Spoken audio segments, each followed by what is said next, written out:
If you want to add or change keyboard language on Redmi A7 Pro, first of all, we need to go to settings.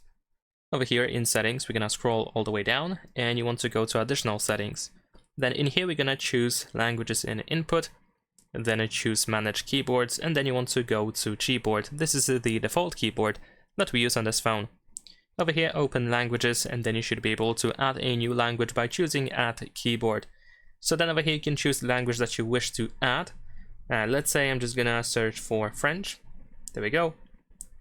And of course, if your language is used in different regions or different countries, you might see different options that are related to those countries. You can also toggle multilingual typing if you want to, and you can choose the layout.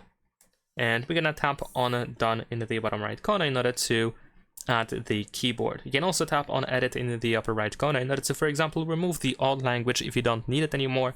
But of course, you can keep 2 languages or even more if you want to. You can also change the order of these languages.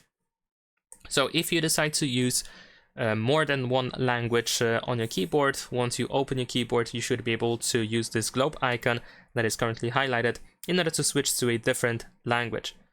And besides that, you can also press and hold the space bar in order to also find the option to choose the language. That is pretty much it. Leave a like and subscribe.